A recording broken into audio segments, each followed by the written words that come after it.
नमस्कार, स्वागत आप सभी का। मैं हूं अनुराग पुनेठा। इस खास पेशकश में सुनंदा पुष्कर अब हमारे बीच में नहीं है और सुनंदा पुष्कर की घटना कोई नई घटना नहीं है। हम अक्सर देखते हैं कि जो सुख सुविधाओं के पीछे भागता है या उसमें जिंदगी बिताता है, जिन्हें आसानी से सब कुछ मिलता हुआ दिखाई देता है, वो चीजों को ऐसे हासिल करने में लगे रहते हैं जैसे जिंदगी मिलेगी ना दोबारा। और ऐसी जिंदगी जीने वालों की जब उम्मीदें टूटती हैं तब भी वो ऐसे कदम उठाते हैं जैसे जिंदगी मिलेगी ना दोबारा। तो क्या ये लाइफस्टाइल है जो हमको ऐसा बनाती है, या फिर ये इंसानी फितरत है जो कि उम्मीदें टूटने पर टूट जाती है? आज हम इसी पर चर्चा करेंगे। कुछ खास मेहमान हमारे साथ हैं, उनका तारुफ आपसे करवा देते हैं। हमारे साथ कुछ लोग मुंबई से जुड़ेंगे। फिलहाल हमारे साथ जो बने हुए हैं स्टूडियो में हैं, धर्मगुरु स्वामी दीपांकर जी हैं, बहुत बहुत स्वागत आपका। मनोवैज्ञानिक निशा खन्ना है हमारे साथ। निशा जी, बहुत बहुत स्वागत आपका। और कांग्रेस के तरफ से पक्ष रखने वाले और थरूर को जानने वाले शहजाद पूनावाला हमारे साथ हैं। शहजाद, आपका भी बहुत बहुत स्वागत। मुंबई से भी हमारे साथ अभिनेत्री डॉली बिंद्रा जुड़ सकती हैं कुछ ही समय में, उनसे भी बातचीत करेंगे और जानेंगे क्या आखिरकार है। लेकिन उससे पहले अपनी रिपोर्ट देखते हैं। जब अपने ऊपर का आसमान अकेला लगने लगता है, जब अपने नीचे जमीन पर भरोसा नहीं रहता है, जब अपनों से लगने वाले अपने बेगाने लगने लगते हैं, जब सरसराती सूखी हवाएं बेजान टहनियों से टकराने लगती हैं, जब अपनी सांसें, अपनी धड़कनें जिंदगी में शोर पैदा करने लगती हैं, जब अपने होने पर यकीन लगता है, जब सपने और उम्मीदें ठिकाना बदल लेती हैं, तब दिल कहने लगता है अब मैं नहीं रहा, अब यहां मेरा कोई नहीं रहा। तब दिल कहने लगता है कि चल माझी, तेरा सफर पूरा हुआ, अब ये जिंदगी पूरी हुई, अब यहां कुछ भी तेरा नहीं रहा, चल यहां से चल कि जिंदगी मिलेगी ना दोबारा। ऐसा ही एहसास होता है जब आप सपनों की दुनिया में रहते हैं, सपनों सी जिंदगी को जीते हैं, जब सब कुछ आपके हिसाब से हो रहा होता है और अचानक जिंदगी किसी मोड़ पर इस एहसास को चोट पहुंचाती है, तो अरमानों का कत्ल हर एहसास को कुचल जाता है। सुनंदा पुष्कर का जीना और मरना कुछ ऐसा ही था जैसे जिंदगी मिलेगी ना दोबारा। 52 साल की सुनंदा के लिए जिंदगी एक आम लड़की से शुरू हुई और फिर वो सपनों के आसमान के अनंत सफर पर निकल गई। कश्मीर से दुबई और फिर वहां से थरूर तक के अरमानों के बाजार में सुनंदा की उम्मीदें हर पल नई कहानी लिखती चली गईं। वो जीती रही जिंदगी को ऐसे जैसे जिंदगी न मिलेगी दोबारा।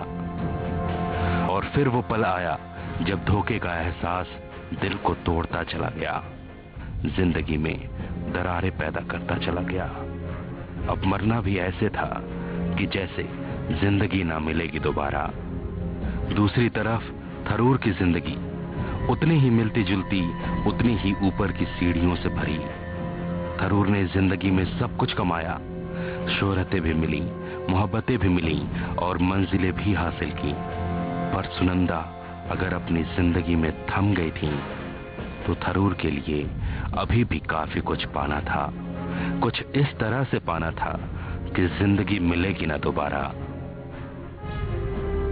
यह अरमानों का काफिला है, ये रोके न रुकता है, यह एहसासों का समंदर है, यहां कोई न ठहरता है।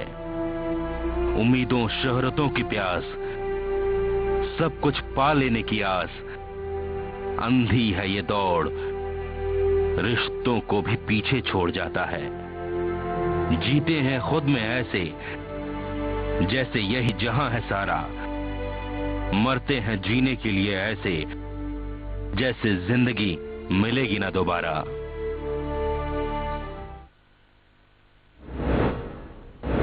जी हाँ, जैसे जिंदगी मिलेगी ना दोबारा, क्योंकि सुनंदा पुष्कर वो हमारे बीच में नहीं है और एक ऐसी जिंदगी जो कि दिख रही थी कि उसमें सब कुछ है, पैसा है, तरक्की है और वो जो सब चीजें हैं जो कि आज की सोसाइटी आमतौर पर चाहती है। एक परफेक्ट कपल लग रहा था, लेकिन अचानक 2 दिन के भीतर में ऐसी चीज निखर कर आई और उसके बाद ये दुख भरी खबर की सुनंदा हमारे बीच में नहीं है। निशा, आपसे शुरुआत कि कैसे देखती हैं, एक अभी मान के चला जाए कि अगर ये एक सुसाइडल स्टेप है जो प्राइमा फेसी एविडेंस है उसके आधार पर, तो क्या ये मतलब किस तरह से देखती हैं कि मतलब उस जिंदगी में किस तरह की तकलीफें रही होंगी, संभवतः ऐसा कदम उठाया? देखिए, जहां तक मेरा अपना मानना है एज ए मनोवैज्ञानिक भी और एज ए ह्यूमन बीइंग भी, मुझे ऐसा लगता है अगर इस सारे किस्से को देखा जाए तो कहीं ना कहीं रोल इमोशंस का है। और सबसे बड़ा उसका इमोशंस को जिसको हम देखते हैं प्यार। और देखा जाए उन्होंने लव मैरिज की, दोनों की तीसरी शादी थी और जिस स्टेज पर वो पहुंचे बहुत अच्छे से उनका रिलेशनशिप पहले चला और जो भी ट्विटर का वार चला, अगर आप देखें तो इमोशंस का रोल है। तो मैं यहाँ पर एक चीज कहना चाहूंगी इस शो के शुरुआत में, मैं प्यार का कंपैरिजन हमेशा चीनी से करती हूँ। चाय में 1 चम्मच चीनी डाली जाए तो वो मिठास देती है, पीने वाले को भी अच्छा लगता है। अब अगर चाय में 3 चम्मच चीनी डाली जाए उसी 1 कप में, तो पीने वाले का मुंह भी कड़वा हो जाता है, चीनी की कंजप्शन भी ज्यादा बढ़ जाती है। उसी तरह प्यार है, अगर आप हद से ज्यादा किसी और से करते हैं तो डेफिनेटली आप अपनी डेफिशिएंसी तो कर ही रहे हैं और दूसरे को उसका नुकसान हो रहा है। तो कहीं ना कहीं excess of love always bad. तो मुझे इसमें ऐसा लगा आपको कि एक्सेस ऑफ लव रहा होगा? देखिए, क्योंकि जहां तक आप बात करते हैं, अगर एक नॉर्मल इंसान के तौर पर ही माना जाए तो इमोशनल अनस्टेबिलिटी की बात करें, इमोशनल अनस्टेबल होकर अगर ओवरडोज ली, चाहे ये बॉर्डर लाइन का केस था, चाहे ये बाइपोलर का केस था, आई वुड से पैरानोया का केस था, मल्टीपल पर्सनैलिटी और डिसोसिएटिव पर्सनैलिटी डिसऑर्डर का केस था, किसी भी केस में अगर हम सब केसेस में भी जाएं तो कहीं ना कहीं इमोशनल अनस्टेबिलिटी आती है। और इमोशनल अनस्टेबिलिटी का मतलब कहीं ना कहीं आता है हमारा बिहेवियर जो है वो पास्ट रिजेक्शंस की वजह से या दूसरे इंसान के बिहेवियर की वजह से इम्पैक्ट होता है। हम अपने बिहेवियर में अपने आप को अगर ऐसे स्टेजेस बढ़ते जाए और कहीं ना कहीं सुसाइडल टेंडेंसी का हिस्ट्री हो तो डेफिनेटली वो हार्म कर सकता है इंसान अपने आप को, वो चाहे ड्रग ओवरडोज हो, चाहे वो अपने आप को मारना हो, कोई भी हद तक वो इंसान जा सकता है। इसीलिए मैं बोल रही हूँ प्यार हद से ज्यादा मैं क्यों कह रही हूँ, क्योंकि कई बार आप एक्सपेक्टेशंस या किसी इंसान के लिए हद से ज्यादा करते हैं तो उम्मीद हद से ज्यादा करते हैं और वो इंसान नहीं दे पाता तो you are unable to handle that. Dipankar जी,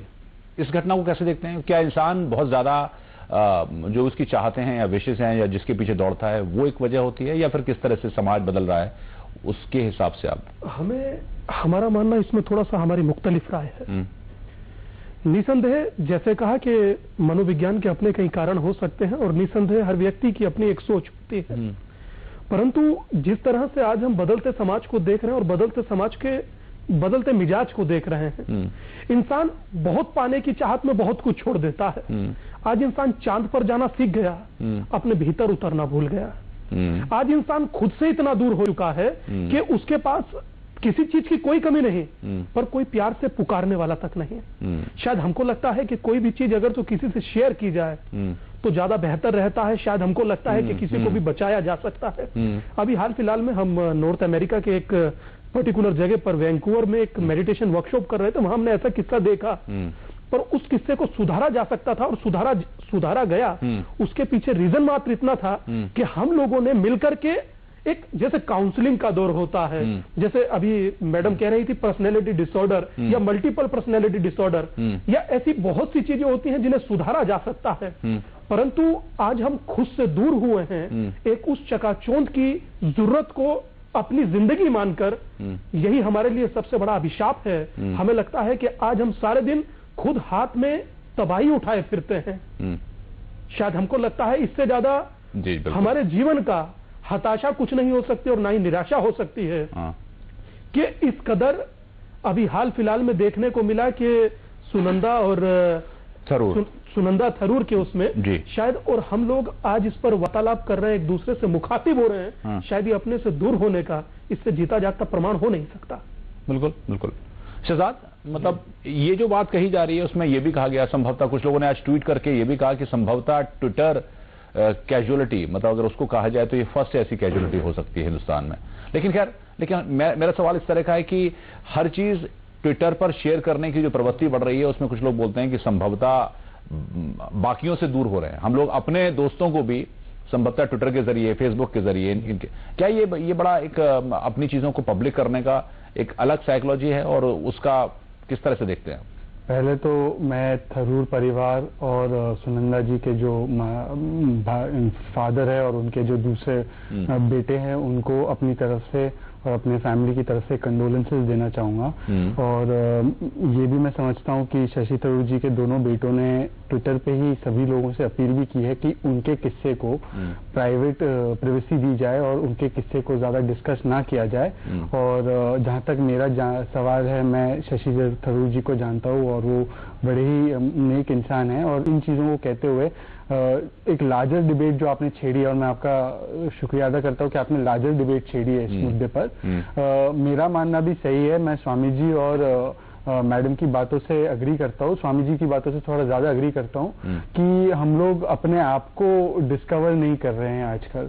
और हर चीज जो है, एक आयरनी है कि ट्विटर और फेसबुक के माध्यम से हम करीब तो होते जा रहे हैं, पर इस करीबी केवल ये वर्चुअल करीबी है और अस्तित्व वास्तविकता में हम एक दूसरे से दूर हो रहे हैं। शहजाद भाई, करीबी का परिणाम है कि फेसबुक पर विवाह होते हैं और 2 सेकंड में तलाक हो जाते हैं, तो ये इसी के परिणाम है। बहुत सही कह रहे हैं। पर मैं ये इसको थरूर जी और सुनंदा जी के किस्से से क्लियर नहीं जोड़ना चाहूंगा, क्योंकि अभी तक हमें ये भी नहीं पता कि उनके कॉज ऑफ डेथ वगैरह क्या है। हाँ। तो इसको रूल आउट कर देते हैं। पर जहां तक इस मुद्दे की बात है कि कुछ पाने की इस जद्दोजहद में, रैट रेस में और ट्विटर रेस में और इन चीजों में हम अपने आप को खो रहे हैं, ये तो बात जाहिर हो रही है। और आपने जिस तरीके से कहा कि क्या ये ट्विटर का पहला कैजुअल्टी है कि नहीं है, मुझे नहीं पता, पर ये कह सकते हैं कि जिस तरीके से पब्लिक स्पैट हुआ ट्विटर पे, ये चीजें जो हैं मतलब एक इंसान की मानसिकता को, एक इंसान को बहुत दूर तक इफेक्ट तो करती ही हैं। तो हमें कहीं ना कहीं एज ए सोसाइटी रिफ्लेक्ट करना चाहिए इन चीजों पर कि हम एक दूसरे को ट्विटर पे और फेसबुक पे गालियां देते हैं और एक दूसरे भली कहते हैं, तो इस पर रिफ्लेक्शन तो होना चाहिए। जी।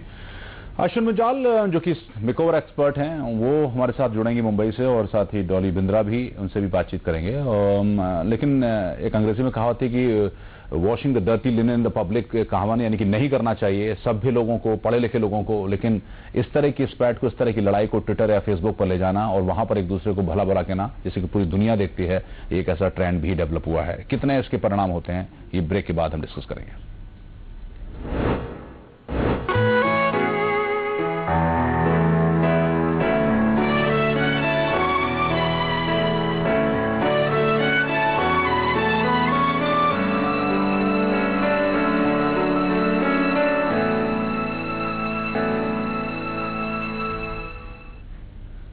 ब्रेक के बाद स्वागत आप सभी का। और हम डिस्कस कर रहे थे कि आखिरकार क्या कुछ होता है, तो जिंदगी मिलेगी ना दोबारा, ऐसी जिंदगी जीते हुए अपनी 2 एक्सट्रीम पर जाना, और उसके बाद अगर ट्रैजिक एंड होता है तो फिर ये कहीं ना कहीं अपने निशान भी छोड़ के जाता है। Ashwin Munjal star makeover expert हमारे साथ हैं। अश्विन, बहुत बहुत स्वागत आपका।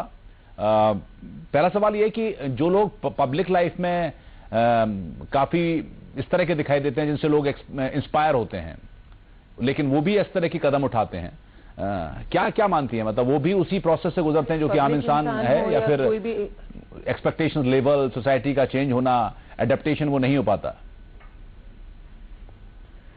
कोई भी इंसान हो, that's a human life that we are living, whether we are social people, we are housewife हो, एक वर्किंग वुमन हो, या सोशल पर्सन हो, एक स्टार हो, एक even a sports person, we all are human at somewhere. तो ऐसे कदम अगर आप बात कर रहे हैं, इंसान की खुशी सेम रहती है, उसके गम सेम रहते हैं। जब उसके अंदर डिप्रेशन का माहौल आता है तो सेम फीलिंग जो एक दूसरे आम इंसान को होता है वो एक सोशल पर्सन को होता है। अगर हम बात कर रहे हैं एक मानसिक जो स्थिति की होती है, तो ऑब्वियसली अगर हमारे वैवाहिक जीवन के अंदर या सामाजिक परिस्थितियों के अंदर वो हालात नहीं है जो हमें खुश कर रख सके या हमारे को खुशियां प्रदान कर सके, तो ऑब्वियसली एक डिप्रेशन का माहौल आता है। और जो कोई भी एक आम आदमी जो कदम उठाता है वो ही एक कदम एक सोशलाइट भी उठाता है। तो it's just a normal human tendency. किस तरह के लोग, जैसे आपके पास किस तरह के लोग आते हैं? मतलब मेकओवर जैसे करवाना है, वो चाहे वो एक कोई भी हो सकता है, हाउसवाइफ, एक कॉमन मैन से लेकर तमाम स्टार भी हो सकते हैं। क्या चाहते हैं वो? बस सुंदर दिखना चाहते हैं, वो खुश दिखना चाहते हैं, एक ऐसा लुक लेना चाहते हैं जो उनको खुशी दे। चाहे वो अपने बालों को चेंज कर रहे हैं, चाहे अपने लुक्स को चेंज कर रहे हैं, चाहे मेकअप कराना है, एट द एंड हर कोई क्या चाहता है सेटिस्फाइड रहना चाहता है, खुश रहना चाहता है, यही सब लोग चाहते हैं इस समय। क्या क्या वो लोग वापस भी आते हैं, वो खुश नहीं होते, वो संभवतः एक कंपैरिजन, इस तरह की चीजें कंपैरिजन भी देती हैं कि देखिए हाँ ठीक तो बना दिया आपने, मुझे पहले से तो बेहतर बना दिया, लेकिन उससे बेहतर नहीं बनाया। ये प्रेशर देता है उन पर। ये एक अंदर का जो स्टेट होता है, आपका जो माइंड का स्टेट है, जो आपके इंटरनल स्टेट्स होते हैं, वो ही रिफ्लेक्ट करते हैं आपके बाहर के आपके एक्शंस को। अगर आप अंदर से खुश है, आप अंदर इन द सेंस कि आपके अंदर से जो कहते हैं ना, जो the human nature is happy inside, अंदर से आप सेटिस्फाइड है, संतुष्ट हैं, तो बाहर से भी आपकी जो भी लुक है आप संतुष्ट ही रहेंगे उसके साथ। बट अगर आपके अंदर खालीपन है, आप कुछ ना कुछ नया चाहते हैं, अपने अंदर तब्दीलियां लाना चाहते हैं, तो obviously people try to change. जो चीजें वो परमानेंटली चेंज नहीं कर पाते, तो उसको वो कहते हैं खाना पूर्ति करते हैं, वो उसकी अपने लुक्स के अंदर बार बार चेंज कर। तो कुछ चीजें ऐसी होती है जो इंसान को खुशी प्रदान करती है, अपने चाहे बालों का कट चेंज करने से, अपना मेकओवर चेंज करने से, अपने कपड़ों के अंदर नए नए फैशन ट्रेंड्स को ऐड करने से उनके अंदर खुशी लाती है, वो चीज कुछ अट्रैक्शन लाती है। हर इंसान चाहता है सोसाइटी के अंदर, चाहे अपनी फैमिली के अंदर, चाहे अपने फ्रेंड सर्कल के अंदर, वो पॉइंट ऑफ अटेंशन या अट्रैक्शन बना रहे।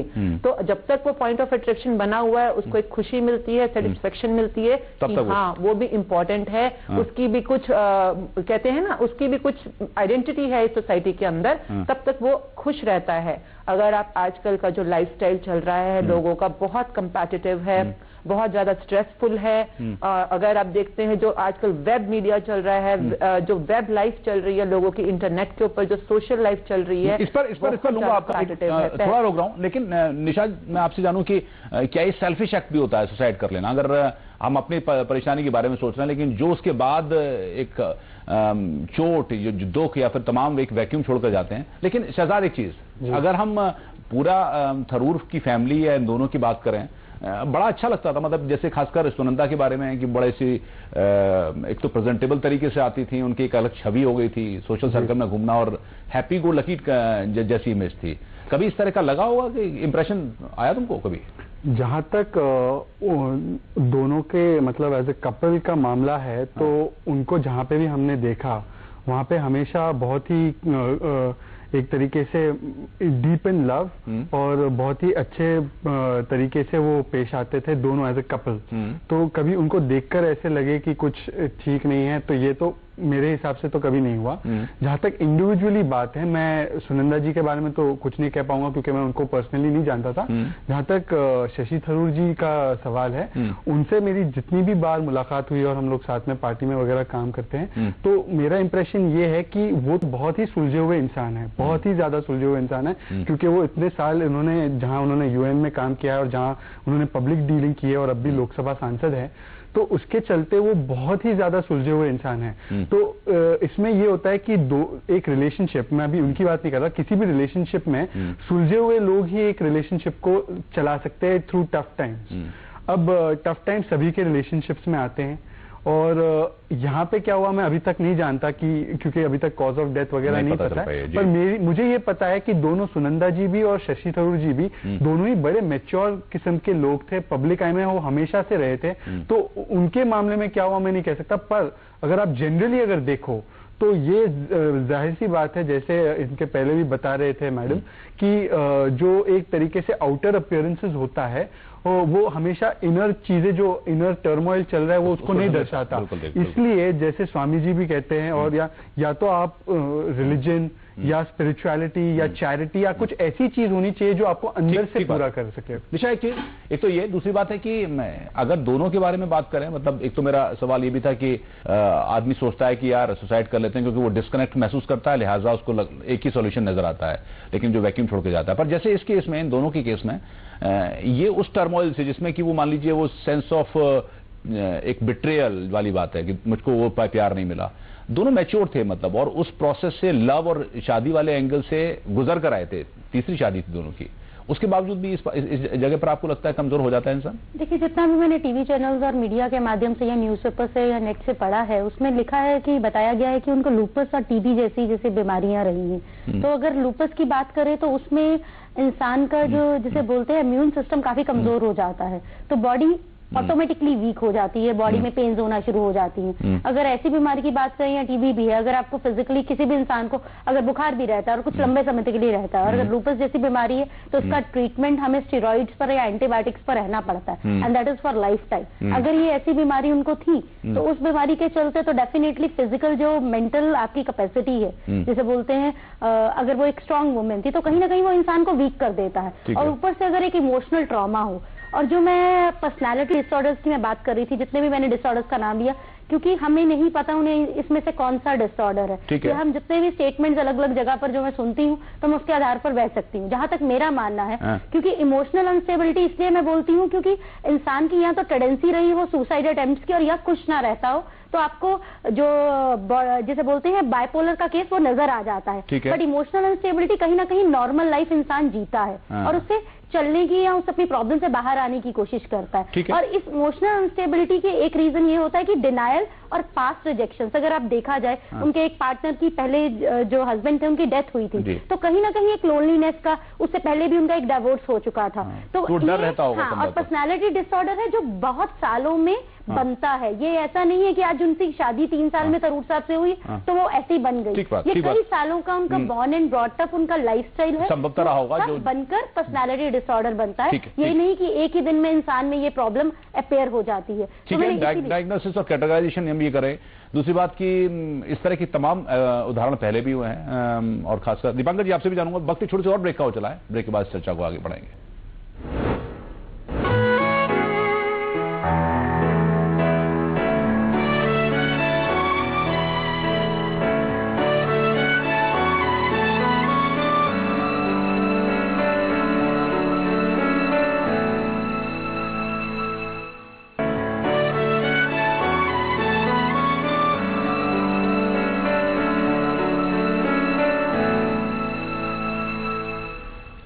खुशी से लबरेज ये चेहरा क्या वास्तव में खुश था? जी हाँ, जो एक पब्लिक अपीयरेंस था वो वास्तव में खुश था, क्योंकि हम सुनिंदा पुष्कर की बात करें। हालांकि ये चेहरा है, लेकिन इस तरह के तमाम केस पहले भी हुए हैं।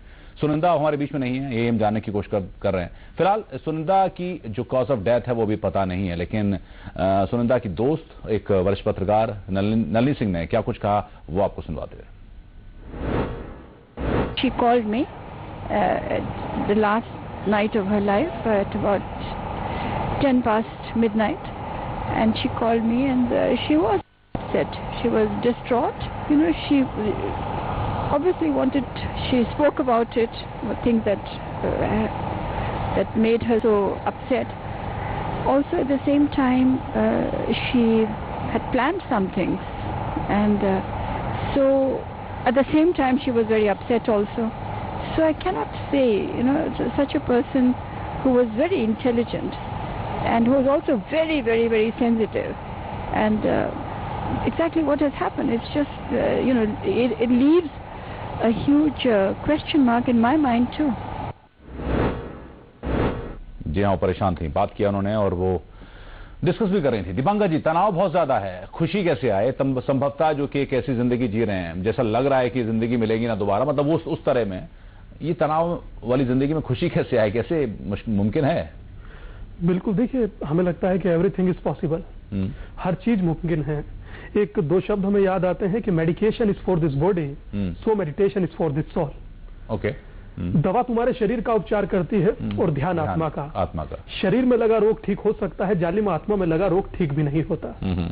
तो हमारा मानना यह है कि लोग जब तनाव होता है, डिप्रेशन में होते हैं, तो हमें लगता है कि इस प्रकार की कई वाकयात पहले भी सामने आए हैं। पर इस देश का ऐसा दुर्भाग्य कभी नहीं रहा, और इस देश का ऐसा, मतलब इतना कमजोर देश ये कभी नहीं रहा कि इतनी जल्दी टूट जाए और मृत्यु का ग्रास बनकर मृत्यु को गले लगा ले। मैं बहुत शॉकिंग हूं और बहुत आश्चर्यचकित हुई इस घटना से, क्योंकि अक्सर चैनलों पर यह चेहरा दिखता था मुस्कुराता हुआ, आज वाकई ही सबको शॉकिंग कर चला गया। सबको मतलब एक सोचने पर मजबूर कर चला गया कि हम लोग वाकई ही टचअप कराना चाहते हैं, ऊपर से सुंदर दिखना चाहते हैं, कि हम भीतर से भी उतने ही खूबसूरत और सुंदर हैं, कि हम अपने से इतने ही जुड़े हुए हैं। क्या सलाह क्या होगी? जैसे एक टर्म आजकल आया है, सेल्फी वाला एक आया कि लोग फोटो क्लिक करा के, एक तो जोक भी चलता है कि अपनी फोटो खिंचाओ और फेसबुक पे लगाएंगे, ऐसी वाली फोटो क्लिक होनी चाहिए, यानी कि जो पब्लिक अपीयरेंस है वो बहुत ज्यादा है। ये फेसबुक का ही कमाल समझ लीजिए, मान्यवर के चेहरों की किताब में लोग चेहरे छिपाने लगे हैं। चलिए, पर हाल हम मुद्दे पर आते हैं। परिस्थिति ये है कि अगर जो इंसान वाकई ही कुछ जिंदगी के लम्हे मुस्कुराकर खुलकर जीना चाहता है, जिंदगी को करीब से देखना चाहता है, तो 2 घड़ी सही आंख मीच कर, चाहे ट्रेन में, प्लेन में या किसी भी स्थिति में हो, कम से कम अपने से बात जरूर करे, अपने खुदा से बात जरूर करे, या ये कहूं कि अपने इष्ट से या जो भी तुम्हारा आराध्य है उससे 10 मिनट जरूर जुड़े, ताकि तुम अपने से कभी अलग ना हो सको। वरना भाई साहब, आपका दिया हुआ टाइटल बिल्कुल सही है कि जिंदगी मिलेगी ना दोबारा। जैसे शता, एक चीज, तुम्हारी एज और हमारी एज की वाली बात करें, या तमाम वो लोग जो कि फेसबुक ट्विटर पे डिस्कनेक्ट होता है, कभी कभी मन उबता है कि हम हर चीज पब्लिक कर रहे हैं, और संभवतः कुछ गेन करने के लिए, मतलब वो जो पब्लिक एक्सेप्टेंस है उसको गेन करने के लिए अंदर की चीजें नहीं सुन रहे। मैं इसके पीछे का कारण बताता हूँ, क्योंकि मेरी जनरेशन के लोग को अगर आप पूछोगे, और मैं ये इनके केस के बारे में नहीं कह रहा, थरूर और सुनंदा जी के, अगर आप मेरी एज के लोगों को पूछोगे कि भैया आपको जिंदगी में क्या चाहिए, तो कुछ कहेंगे कि मुझे डॉक्टर बनना है, इंजीनियर बनना है, मुझे पैसे चाहिए, मुझे पॉपुलैरिटी चाहिए, मुझे आजकल मंत्री बनना है, पॉलिटिक्स में जाना है। कोई ये नहीं कहता कि मुझे खुश होना है, मुझे खुश रहना है। मैंने आज तक किसी से मैं नहीं परिचित हूँ कि जो मुझे ये कहे कि मुझे जिंदगी में खुश रहना है। हाँ, कोई नहीं होता। और अल्टीमेट अमेरिका के जो संविधान है उसमें एक लाइन दी गई हुई है कि everyone should have a right to pursuit of happiness. वो एक मात्र ऐसा संविधान है जहां पे उन्होंने एक ऐसी चीज लिखी है कि pursuit of happiness should be your fundamental goal. मुझे लगता है कि हम लोग इस रैट रेस में इतने उलझ चुके हैं कि हम लोग जो चीजें हैं जिसकी खोज में हम जा रहे हैं वो हमें हैप्पीनेस अल्टीमेटली दिलाएगा कि नहीं, हम ये नहीं जानते। और स्वामी जी ने जो बातें कही हैं और इससे पहले मैडम ने भी जो बातें कही हैं, इनसे मैं सहमत हूं कि अगर हम हैप्पीनेस को खोजने जाएं और अपने आप से कम्युनिकेशन बनाए रखें, तो फेसबुक और ट्विटर पे कोई लोग हमसे ना भी ठीक से बात करें तो हमारा इंटरनल कम्युनिकेशन सिस्टम उसको हैंडल कर पाए। एक आज वैसा इंटरेस्टिंग वाकया और हुआ आज राजनीति के क्षेत्र में। दो एक जमाने में अपने आप में बहुत नजदीक रहे और बाद में अब धुर विरोधी हैं, बिहार के मुख्यमंत्री नीतीश कुमार और लालू प्रसाद यादव। लालू ने अपना ट्विटर अकाउंट बनाया, तो आज उसकी बड़ा एक तरह से मजाकिया अंदाज में और खिंचाई करते हुए नीतीश कुमार ने बढ़ेगी। आप देखिए, उन्होंने एक चिचियाना वर्ड इस्तेमाल किया कि आप भी उसमें आ गए, उस रेस में आ गए और इस उम्र में आ गए। लालू को उन्होंने कहा, क्या ये एक अलग बात है कि हम सब उसमें। अश्विन, हम मेकओवर की बात कर रहे थे, क्या वो जो तमाम चेहरे आते हैं आपके पास, कुछ सलाह आप भी देती हैं कि थोड़ा सा अंदर से भी खुश रहने के लिए कुछ किया जाए? वो भी एक्सट्रीम पे जीना चाहते हैं, मतलब ऐसे लगते हैं वो चेहरे? बिल्कुल, बिकॉज हमारे पास जो हमारे क्लाइंट्स आते हैं जो सुंदर बनना चाहते हैं, even I know Sunanda very personally because she also belong to the industry of beautification very oldly. तो लाइक उनका भी एक लाइफ के लिए सुंदर दिखना, सुंदर बन के रहना, बहुत खूबसूरत स्माइल थी उनकी जब भी हमें इवेंट्स में मिलती थी, पार्टीज में मिलती थी। एक कहते हैं ना, उनके एंटर करते एक ऑरा ही चेंज हो जाता था, खूबसूरती का एक ऑरा आ जाता था। तो she was a person who was very beautiful externally, but हाँ अंदर से एक कहते हैं ना, एक सच्चा मित्र जो होता है वो इंसान सिर्फ खुद ही बन सकता है। तो हमारी इंडस्ट्री में भी all my brides, all my clients who come to me, I always say बाहर से सुंदर दिखना जरूरी है, बट अंदर से खुश रहना उससे भी ज्यादा जरूरी है। पर आपके पास जितने लोग आते हैं उसमें कितने अंदर से खुश नजर आते होंगे आपको?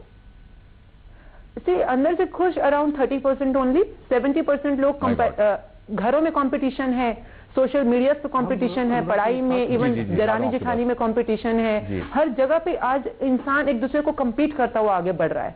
तो हमारे पास वो आते हैं एक शांति की, जैसे स्वामी जी के पास जाते हैं शांति की तलाश में, तो आजकल सैलून्स के अंदर भी लोग आते हैं अपना दिल का हाल बांटने, सुंदर दिखने, सुंदर बनने और वो शेयर करने जो वो बाहर शेयर नहीं कर पाते।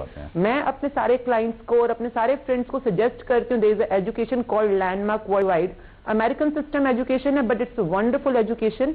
लैंडमार्क जब से हमारी जिंदगी में आया है बहुत तब्दीलियां आई हैं, बहुत ज्यादा खुश रहने की जो हमारे को अंदर से पावर मिलती है, that's there. We are living a life that we want to live right now. ठीक है दीपांकर जी, आपको? So that's what we are up to. और क्लाइंट्स जो हमारे आते हैं पूरा उनको सपोर्ट करते हैं खुश रहने का, externally as well as internally. जी जी जी जी जी। अनुराग भाई, जिस तरह से अभी चर्चा चल रही थी, जैसे कि अश्विन जी ने भी कहा, हम बिल्कुल इत्तेफाक रखते हैं इंसान को भीतर से खूबसूरत होना चाहिए। आज हम लोगों ने अपनी जिंदगी कितनी रिजर्व कर रख ली, कितनी सिक्योर कर दिया।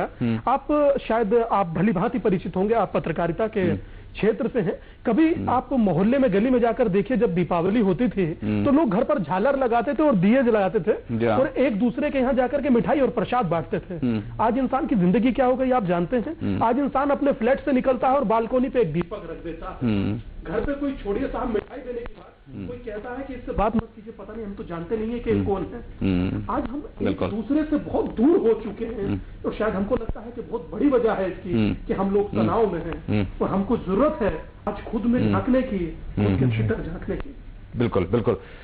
आपके पास आ रहा हूं, लेकिन निशा ये बात जो कि खुश रहने वाली बात है, तमाम चीजें जो लोग संभवतः आपके पास आते होंगे इस तरह की जिंदगी जीने के लिए, या फिर क्या उनको मैसेज हो सकता है?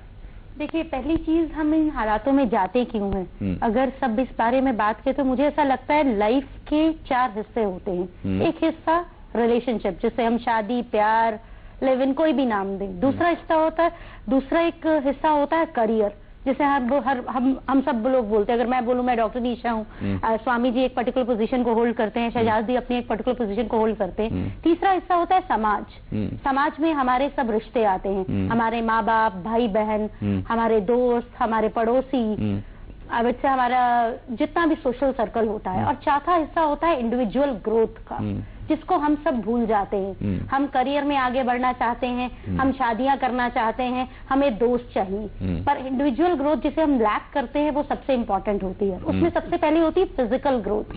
फिजिकल ग्रोथ में जो अश्विन जी के पास आते हैं वो आते हैं फिजिकल अपीयरेंस के लिए। तो अपीयरेंस एक बहुत डेफिनेटली मुद्दा है। सेकेंड हिस्सा होता है इसमें डाइट।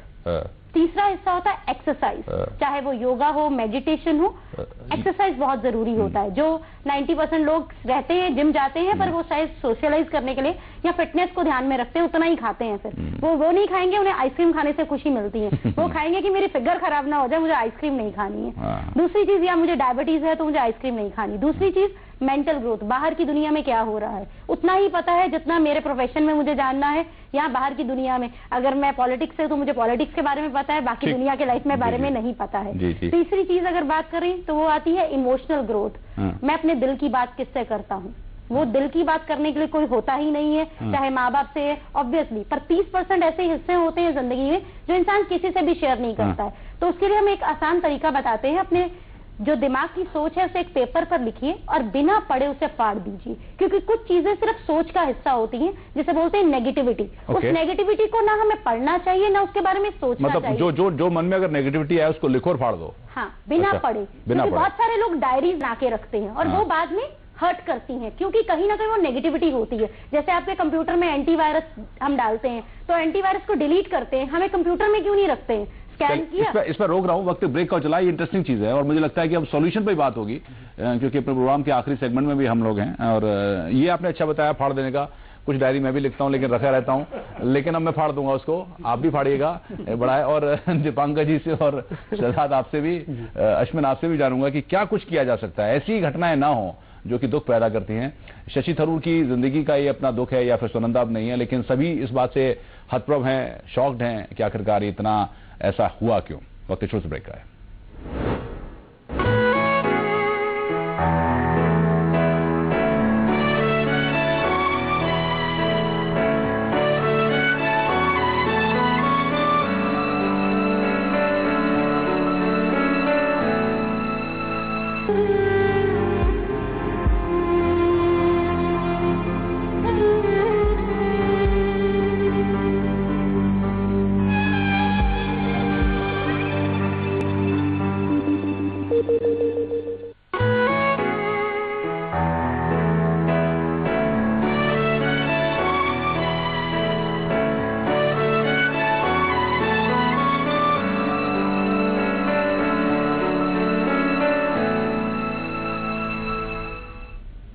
ब्रेक के बाद स्वागत आप सभी का। और अब बात यह कि इस तरह की सोसाइटी जिसमें लोग जीते हैं, क्या इलाज है। और डॉक्टर निशा आपने बताया फाड़ने वाला ये लग रहा है लोगों को अपील कर रहा है, अभी तक जो फीडबैक मुझको आ रहा है ये खैर, लेकिन इसके अलावा और कुछ किया जाना चाहिए। मतलब वो जो अंदर की खोज है, मतलब जो अपीयरेंस, बाहर अपना प्रोफाइल बनाना, सोशल नेटवर्किंग साइट पे ज्यादा एक्टिव होना, नेटवर्किंग करना, इस तरह की जो चीजें सुनने को मिलती है, इसमें क्या करना हो? फोर्थ कंसेप्ट आपको बोल रही थी, उसमें स्पिरिचुअल ग्रोथ आती है, जिसमें स्वामी जी से जैसे लोग जो है परमात्मा से हम लोगों को जोड़ते हैं। तो वो भी एक होता है मोस्टली भागदौड़ की जिंदगी में। वैसे ये परमात्मा से जोड़ने वाली चीज है दीपांकर जी, या अपने को पहचानने वाली जो वो प्रक्रिया होती है स्पिरिचुअलिटी में? एक अनुराग भाई 2 शब्द थे, बोले कि ढूंढता फिरता है दर हो हरम में किसको, आंख अगर मूंद ले तो दीदार हो जाए।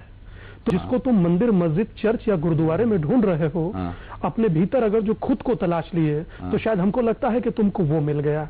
आप शास्त्र पढ़ते हो, वेद पढ़ते हो, कुरान पढ़ते हो, बाइबल पढ़ते हो, आप सब कुछ पढ़ते हो।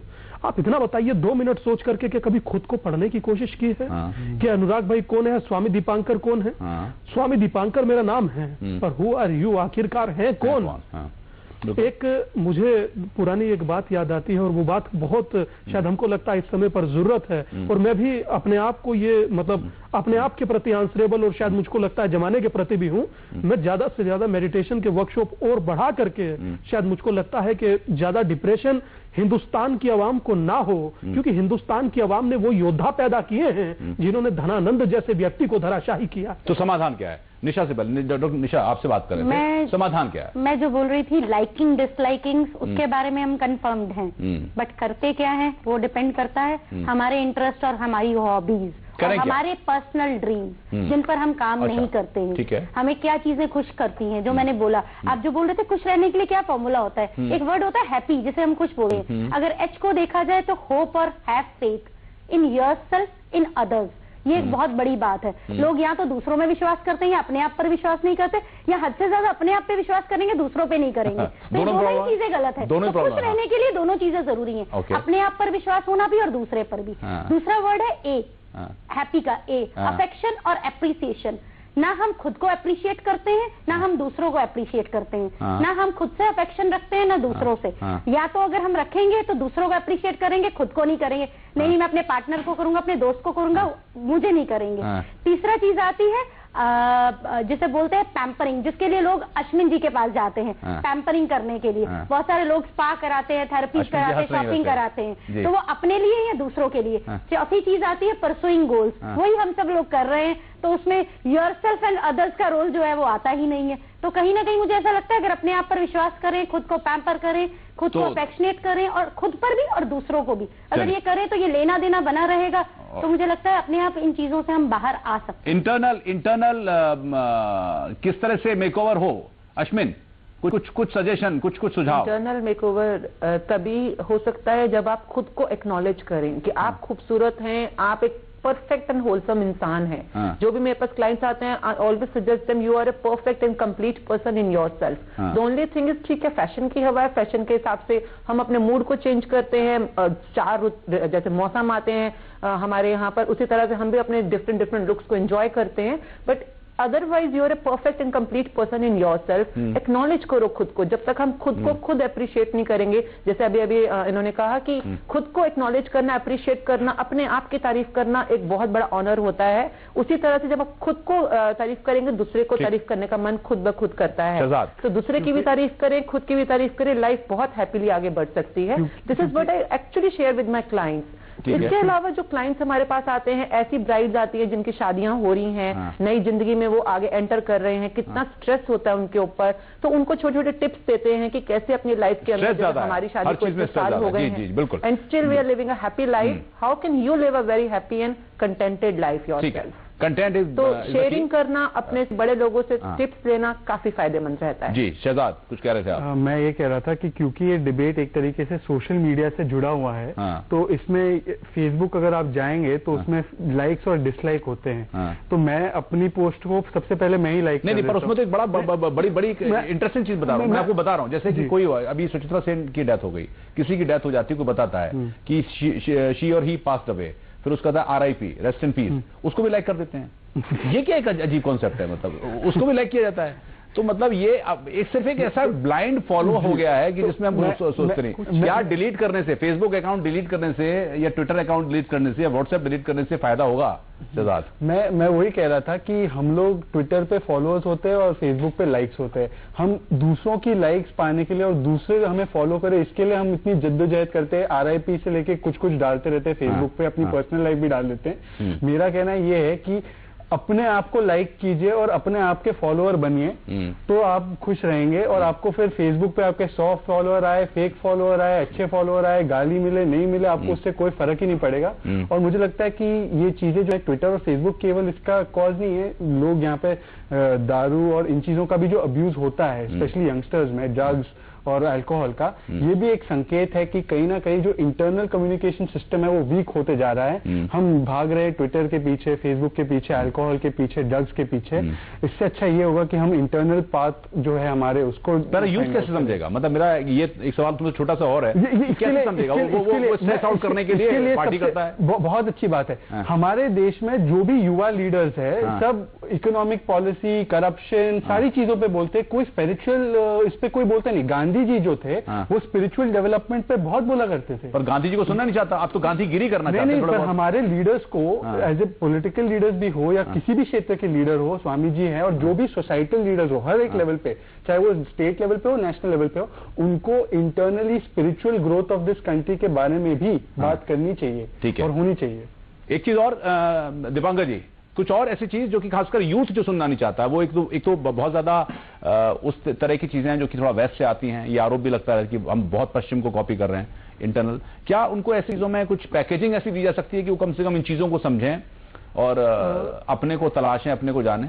अनुराग भाई, हमको लगता है कि पिछले 2-3 सालों के अंतर्गत हमने बहुत सारे युवाओं को स्पिरिचुअलिटी से, आध्यात्मिकता से, धर्म से जुड़ते हुए देखा है। जैसे कि शहजाद भाई ने बोला, आज व्यक्ति को जरूरत है आध्यात्मिक ग्रोथ की, और अगर जो इंसान पांव पर पहिए बांधे आज दुनिया से आगे निकलने की होड़ में तो है, मगर खुद को कितना पीछे छोड़ आया है ये जालिम कोई तलाशने को तैयार नहीं है। पर मुझे जहां तक लगता है कि इस पूरी डिबेट का लब्बो लुभाव अगर जो मैं निचोड़ निकालूं तो वो यही है कि जब तक खुद से परिचित नहीं होगे, आप दुनिया से अपरिचित हो। एक शब्द मुझे याद आता है, 2 सेकंड दीजिए तो मैं पूरा कर दूं, कि खुद को दुनिया को जानने वाला एक दिन खुद को खो देता है, और खुद को जानने वाला एक दिन सर्वत्र को जान लेता है। तो खुद को जानना मोस्ट इंपोर्टेंट है। वैसे एक चीज और जो कुछ थोड़ा बहुत मैंने महसूस करी, कुछ हमारे साथियों ने महसूस करी, और जो इस घटना में निकल कर आई कि वो जो व्हाट्सएप, ट्विटर, बीबीएम और उसके द्वारा जो कनेक्ट होना है और थोड़ा सा उस तरह का एक प्लेजर लेना है, क्या उसको डिलीट करने से, मतलब निशा आपने कहा फाड़ देना, इसको कैसे फाड़ेंगे? क्या इनको डिलीट करने से कुछ साइकोलॉजिकल प्रेशर होता है? अगर हमने ट्विटर अकाउंट डिलीट कर दिया, व्हाट्सएप डिलीट कर दिया, या हम इस तरह की चीजों से बाहर निकल आए तो रिलीव होता है। मैंने करके देखा, मुझे बड़ा अच्छा लगा। वो हेडर नहीं था थोड़े दिन के लिए। देखिए, मैं खुद वेबसाइट्स पर हूँ, सोशल साइट्स पर मैं इतनी ज्यादा अप टू डेट नहीं हूँ। मैं 3-3 महीने बाद कई बार खोलती हूँ। बट मैं एक चीज बोलूंगी, सोशल स्टेटस की जो आप बात करते हैं, आगे हम दोस्तों से मिलने जाते थे, आजकल हम स्टेटस के अपडेट ही बता देते मेरी जिंदगी में क्या हो रहा है। तो कहीं ना कहीं वो फिजिकल कांटेक्ट कम हो रहा है। पहले अगर देखते थे ज्वाइंट फैमिलीज होती थी, घर में प्रॉब्लम होती थी ना, तो एक सपोर्ट सिस्टम होता था। आज हम अपने भाइयों बहनों से इतनी बात नहीं करते जितनी अपने दोस्तों से बात करते हैं, और दोस्त भी वो अब्रॉड बैठे होते हैं, हम उनसे बात कर पाते हैं। ये चीजें अगर देखा जाए, अगर इंटरनेट ने ग्रोथ करी है तो वो दूर के लोगों को पास लाने के लिए करी थी, बट हमने उसको अपना नहीं, हमने उसको प्लेजर का हिस्सा बना लिया, हमने उसको कन्वीनियंस बना दिया है। वो कन्वीनियंस के लिए यूज करते हैं। नेगेटिव थॉट आते हैं शहजाद कि यार ये बहुत हो गया, थोड़े दिन बंद करके रख देता हूँ। मैं वही सोचता हूँ कि इंग्लिश में हमें सिविक्स में सिखाया जाता था कि man is a social animal, क्योंकि हम एक दूसरे से मिलते थे। आज man is a virtual animal बन गया है, क्योंकि हम फेसबुक और ट्विटर पे ही अपनी पूरी रिलेशनशिप को कंडक्ट करते हैं। लोग ना स्मार्ट वर्कर ज्यादा बन गए हैं हार्ड वर्कर की बजाय। क्या कुछ सलाह देंगे थोड़े दिन दूर रहा जाए इन सब चीजों से? इसी से प्रॉब्लम आ रही है, मेरे को तो ऐसा लग रहा है। आप देखिए, जैसे कह रहे हैं दूर के रिश्तों को पास लाना आज के सोशल नेटवर्किंग का जो काम है, बट जो पास के रिश्ते हैं हस्बैंड वाइफ, वो भी आपस में बात, कई बार तो मैंने देखा है कि डाइनिंग टेबल पे बैठे हुए हस्बैंड वाइफ भी व्हाट्सएप पे बातें कर रहे होते हैं एक दूसरे के साथ। फनी है बहुत ज्यादा। वैसे अभी आजाद हो रहे हैं जी, बिल्कुल एक है कि पहले लोग स्मार्ट होते थे, अब पूर्ण स्मार्ट हो गए। हैकिंग चल रही है। एक बात कहना चाहेंगे यहाँ पर, जैसे कि दूर कर रहे हैं। अश्विन ने भी कहा, मुझसे इत्तेफाक रखते हैं। आज मंदिर में, चर्च में, न्यायालय में शरीरों के विवाह होते हैं, आत्माएं कोसों दूर बैठी हैं। कुल मिलाकर के शायद मुझको लगता है कि खुद के करीब होना, खुद को जानना, इससे बढ़कर ना तो कोई इबादत होती है और ना कोई साधना होती है। और जिसने खुद को जाना वो वाकई खुदा को एक दिन जान सकता है। और रही बात जहां तक फेसबुक की, ट्विटर की, व्हाट्सएप की, आप जो जीना जिंदगी को एंजॉय करो, बिंदास जियो। अरे भाई, भीतर से नेगेटिविटी को डिलीट करो। भीतर से नेगेटिविटी, इन चीजों को जिंदगी का हिस्सा बना के रखिए ना। पूरी जिंदगी बना के रखेंगे तो कभी भी नहीं, पूरी जिंदगी बना के रखेंगे। और ऐसा लग रहा है कि लोग पूरी जिंदगी बना रहे हैं इसी के आगे पीछे। जैसा कहा कि एक टेबल पर बैठे होते हैं फिर भी अपने फोन पर लगे होते हैं। तो कम से कम इस चीज का कि आप गुलाम न बने, वो आपकी सुविधा के लिए है, लेकिन इस चीज ने पैदा किया है। और इस तरह की जिंदगी कम से कम ना जिए कि जिंदगी मिलेगी ना दोबारा। यही हमने जानने की कोशिश करी कि आखिरकार आज का जो लोग हैं वो इस तरह की जिंदगी देने। बहुत बहुत धन्यवाद। यही हमने जानने की कोशिश की। डॉक्टर निशा बहुत धन्यवाद। दीपांकर जी शुक्रिया आपका, शहजाद आपका भी धन्यवाद, और अश्विन मुंबई से हमारे साथ जुड़ने के लिए बहुत बहुत शुक्रिया आपका। खास खबर में इतना ही। नमस्कार।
This program is co-sponsored